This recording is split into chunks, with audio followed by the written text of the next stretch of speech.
Hi loves! Welcome to Vines Vlogs. For today's video, I will show you how to shoot high quality videos for your affiliate videos. No? Para sa mga nag-a-affiliate dyan, ituturo ko, no? Kailangan natin gumawa ng high quality videos kasi kailangan natin makipag-compete sa mga content creator dito sa TikTok. Marami ang gumagawa ng mga high quality videos.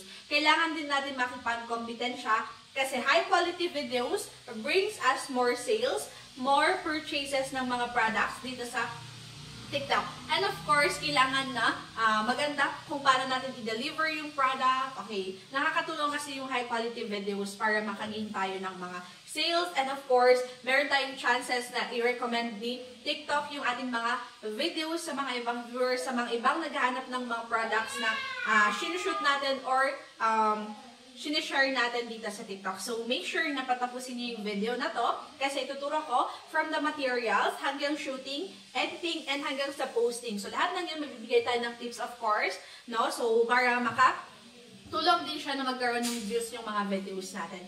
Okay, so number 1 na kailangan natin i-prepare dito guys, once na papasok tayo sa pagiging affiliate dito sa TikTok, kailangan natin mag-invest. Number 1 yun, no? So, pwede ang free pero kailangan natin i-accept na baka wala tayong benta, baka hindi tayo kumita dyan, okay?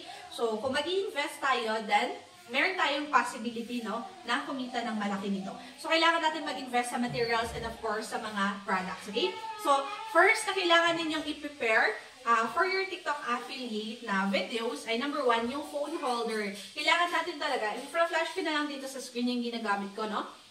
Kailangan natin ng phone holder para makatulong siya for mas maganda, no? Mas maganda yung steady na shoot natin if meron tayong phone holder. Next naman is yung ating fur flat lay. Okay, fur flat lay guys, for magandang background. Actually, maraming gumagamit doon. And tignan nyo naman yung kanyang effects ng mga videos nila. Makikita niyo yung effects ng video, maganda yung outcome, okay? Next naman, pwede kayong gumamit ng mga flowers for backgrounds or yung mga maliliit na base na ang cute-cute, diba? Yan. So, any na pwede ninyong ilagay dun sa, i-display dun sa fur na flat lay natin, okay? Next naman, of course, kailangan natin ng ring light or lighting, no? Ayan, kailangan natin yan kasi para magkaroon ng light talaga, no? Magkaiba kasi talaga yung shoot ng video natin kapag walang ring light, no? I-flash yun lang. And pag walang ring light, ganyan yung itsura niya. Pero kapag may ring light, light, talagang kitang-kita yung product, diba? So, kailangan natin yun. So, ito yung problem ngayon. Paano pag wala kayo or wala kang pambili ng ganyan? Sa product lang kayo may pambili. Then, it's okay.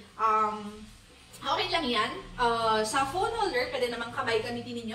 Sa fur naman, pwede kayong gumamit ng mga white background lang, yung mga whiteboard, or yung mga cartolina na white. Pwede naman yun na gamitin ninyo for your background, okay? Next naman, kung wala kayong ring light, pwede kayong gumamit ng mga solar. Ay, hindi nagamit ko solar. Di pa ako nakabili ng ring light ko, but it's okay. So, kung kaya namang ilawan ng solar or kayang ilawan ng mga light, as in yung light, yung bulb, diba? Meron namang pwedeng hawakan na ganun, diba?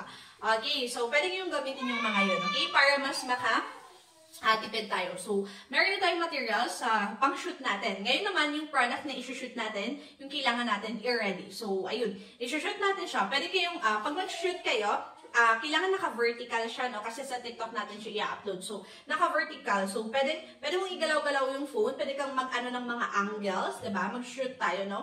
So, minsan yung ginagawa ko, pag sinushoot ko yung product is, papakita ko na lang, ayan, i-flash ko dito yung mga ginagawa ko.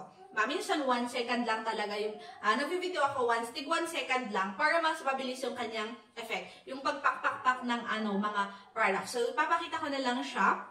Marami na, i-flash ko dito sa mga videos kung ano yung mga gusto nyo dyan na edit. Pwede namang, pwede nyo yung i-video na magkakasunod-sunod or yung i-video nyo siya na short lang. Yung cut-cut lang, i-cut nyo. For example, mga 2 to 5 seconds, ganun. Tapos, ibang angle ulit, diba? Nakikita nyo yun. Tapos, naka-zoom, zoom out, zoom in, ganun. Okay? So, papakita ko siya sa ating shooting, no? So, tignan nyo na lang. Okay, so ayan. Naka-ready na yung mga materials ko, no? Wait lang. Pwede ko lang yung phone and then of course, ayan. So, titignan nyo na lang yung gagawin ko, no? So, ito yung aking phone. Ito yung ginagamit ko nga pala na phone holder, which is napakaganda talaga nito. I-check nyo na lang sa aking yellow basket sa TikTok shop ko. Ayan. So, long arm siya. So, pwede natin siyang gawin din ganyan and nakaganyan. So, ganito ko lang siya sinushoot. Pag nahulog, kailangan natin ayusin yung kanyang, yan, ayos lang natin siya dito para ayan, ganyan siya. So, naka-steady. And, ayan yung ating solar yung ginagamit ko, loves, no? Para may light talaga siya. May light talaga siya.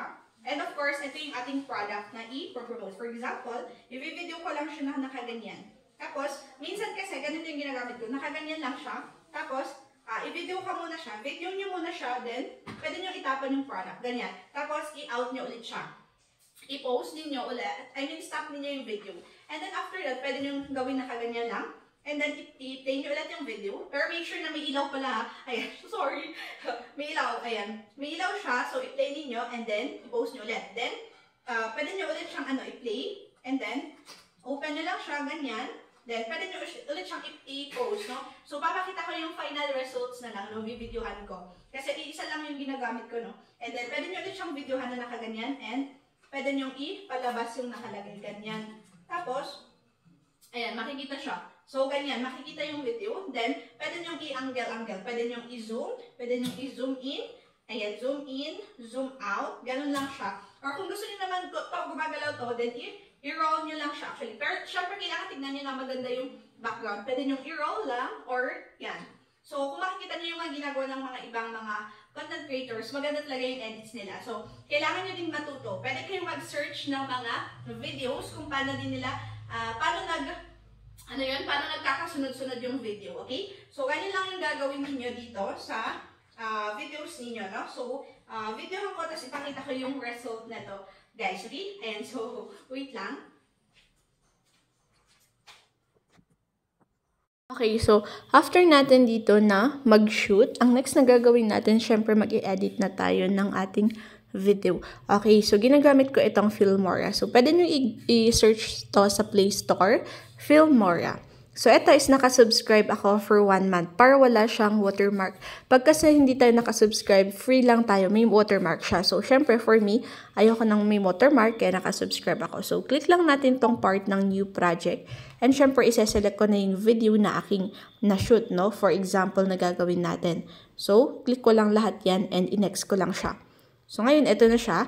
Yung kanyang scale, i-check nyo dito sa baba yung features niya, no? Ayan, nandito sa baba, features niya is 9:16. So, ayan, makikita nyo.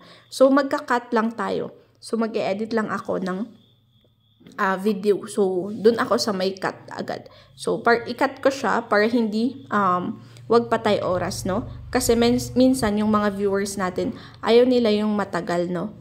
So, dun na tayo mismo i-edit natin. So, may gumagalaw na agad. Ganyan lang siya. Kahit konti lang na seconds. Tapos, ganyan. Okay na siya for me. Ayan. So, medyo i-cut ko siya, no? Kasi medyo matagal siya. Ayan. So, magganyan lang siya, guys, actually. Okay. Pag pour niya, cut ko siya. Cut and then, ganyan. Kakat ko siya. And dun sa pagka-bitaw. Okay? Ganyan lang siya kung paano mag-edit. And of course, yung ating eyebrow, pakita natin. And yung ating eyebrow shaper. And so, parang ganyan siya. So, ganyan ko lang siya ine-edit actually. Ganyan. Tapos, i-cut ko lang siya ulit. And I think, okay, yan na yung last niya. So, parang ganyan na lang. So, okay, so ganyan na siya. 14 seconds na lang. So, i-play na lang natin siya. At tanggalin ko pala. I-mute ko siya. So, kailangan kong i-mute para hindi marinig yung mga sounds. And ganyan siya. And, ayan, mabilisan lang na video. Siyempre, i-edit natin siya dun sa TikTok application din mamaya. And kung gusto nyo maglagay ng mga text naman, andito naman yung mga text and effects dito sa Filmora. Pero for me, dun kasi ako sa TikTok na nag-e-edit. Okay? So, mag-add ako ng isa, yung naka-display yung product. Kasi walang yung naka-display na product. So, dapat, okay, ito na lang. 1 second lang. Ayan. Tapos, play and, tada! Yan yung ating full. Ayan, meron dito guys, i-check nyo sa baba, meron ditong text, stickers, mga filters, effects, pwede kayo maglagay. Pero, actually, ito na for me, ito lang yung ine-edit ko dito sa Filmora application. So, hindi ako naglalagay effects, yung video lang ina-edit ko. Para yung mga effects and mga stickers, doon na lang ako sa TikTok application naglalagay, no? So, for me, okay na yan. And export na natin siya. Click export sa pinakataas. Pwede nyong piliin yung 2,000 dito, 2,000K or 4K. Pero for me, yung pinipili ko is 1,000. Para okay yung kanyang magiging quality dun sa video, no? Okay lang. So, okay naman yung 1,000. Clear pa rin siya. So, after nating ma-save, pupunta na tayo sa TikTok application mismo, okay? So, punta na tayo sa TikTok application. And, syempre, itutuin nyo kung paano yung tamang pag-upload na naman ng ating mga ating mga videos, okay? So, i-upload na lang natin siya. Click lang natin upload. I-choose natin yung na-edit natin. I-click natin yung next, syempre, and pupunta tayo sa edit. Ayan, click edit. So, yung first na ginagawa ko is maglalagay ako ng effects. So, napakaraming effects actually. Kayo na yung mamili. Ayan, ang dami nating effects dito. May ganyan, mga paganyan, may mga pa-diamond zoom. Ayan, ito yung mga effects natin, no? Ayan, so kailangan nyo lang i-check. Actually, ayan, yung mga ganyan. Uy, maganda din to. Parang gusto ko to. Pero for me, lagi ko kasing pinipili yung sparkle. So, para maging maganda yung video, ayan, sparkle for me, ayan, diba? Yung parang kumikinang siya. So, ganyan siya. And, play natin. Ayan, o diba? Kumikinang yung ating video. So, next na gagawin ko is yung text. Maglalagay ako ng text. Kung gusto natin na boses natin, pwede tayong click yung sound and voice over. Ayan. Click natin yung red na button dito. Pwede tayong mag-voice over. Pero if ayaw natin mag-voice over para text na lang, tapos magsasalita yung AI, pwede naman. So, click lang natin tong text and add text. So, for me, lalagay natin dito, must have. For example, yun yung first word ko, no? Ayan. So, pag mag-upload tayo ng videos natin dito sa TikTok, kailangan meron tayong hook, product, and call to action. Kailangan na first word pa lang natin dun sa video is mapapastay na yung mga viewers natin. So, kailangan magstay sila dun sa video mo at mapatapos nila yung video mo. Okay? So, pwede tayong maglagay ng must have or I can't believe I found this product on TikTok. So, pwede din yun. So, try natin. So, ito na lang ilalagay ko.